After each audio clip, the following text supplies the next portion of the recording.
Appreciate it, Christine. Gary and I know you're usually used to us talking straight hoops, X's and O's, because that's what you come to us for. But we're going to pivot a little bit. We got Brooklyn and we got New Orleans, and we are focusing on those cities, Gary. I will take my NBA expert analysis hat off for this. Put it aside. And become more of a social savant, if I you like will. that. I like that. So let's get right into a comparison between the two cities. Because we've been to both very recently, so here we go. Not too recently, there's a pandemic. Oh, yeah. But food, where are you going, New Orleans or Brooklyn? There's no drama in this. It's New Orleans. Matter of fact, you and I got treated to one of the best meals in our lives. And that was quite honestly one of the only benefits of.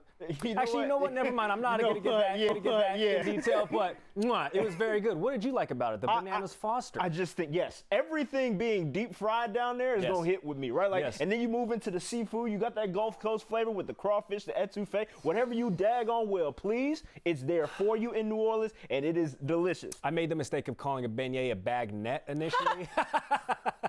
I was quickly corrected by Kendrick Perkins while we were on the street. Get your French game. Next up, the mascot between the Pelicans and Nets. Yeah, I'm staying in New Orleans because what the hell is the Nets mascot? I think it's some variation of an old kind of warrior-ish type thing. At least I know what a pelican is. He's also look at this. But see, that's Brooklyn's, right? And so when I looked up the mascots for Brooklyn, that dude is cold. What is it? I don't know. He's just associated with Brooklyn Nets. He's called the Brooklyn Knight. He comes out every now and again. But dog, I mean, that's a clean look. The pelican is kind of scary. And then, the baby king cake, I think, was a king cake with like.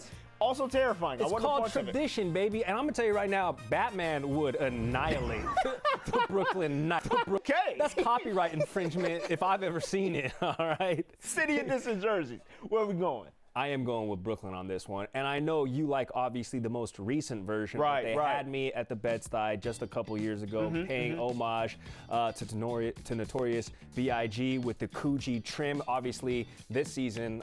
Jean-Michel Basquiat did his thing. Like a black artist that came through and obviously has that little splash of color along the side. Also did his thing with the court as well. The fleur-de-lis with the New Orleans City Edition, right? The three different fleur-de-lis at the top. I don't know. It just don't do much for me. I think it's a little plain. I think we could do better. So, I'm going to slide with Brooklyn on this. I like them both, but give me Brooklyn. Oh, my God. Jackson Hayes just annihilated that man. That had to be recognized. I think we buried the marquee clip there. Nightlife, Brooklyn or New Orleans? Okay, this one we had to kind of stop down and really talk through because initially you're like, Bourbon Street, New Orleans. Canal Street. Yeah, all that is not sustainable. It's not realistic. Get it out of your. Like if you're popping down there for the national championship before a game, like we were and like we were there, perfect.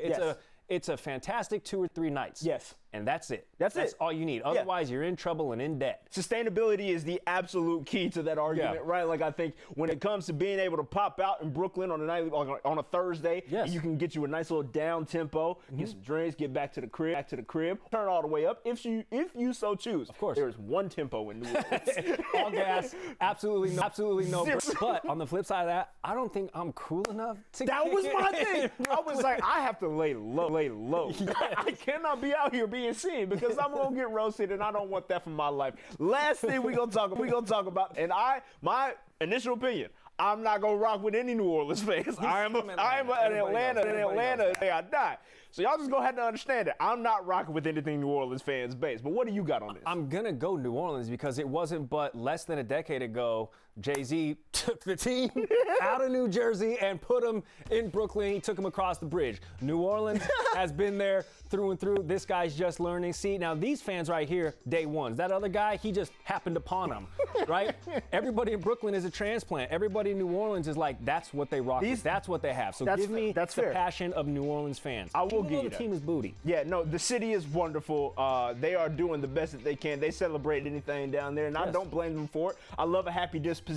But yeah, when it comes to Brooklyn, I think you cannot discredit the idea that like anybody that is a fan of Brooklyn, that's usually a part of the cool crowd because their courtside game is like ain't nobody touching that. Yeah. Like it's just the hitters 100%. Of hitters. But like you and I are going to look out of place sitting next to Jay-Z and Beyonce in Brooklyn. It's just not going to work, but like we can get down to the Smoothie King Center. So you're right. That's for the people. Anybody can get down to the Smoothie King Center. Before we call ourselves broke anymore, let's get to this game.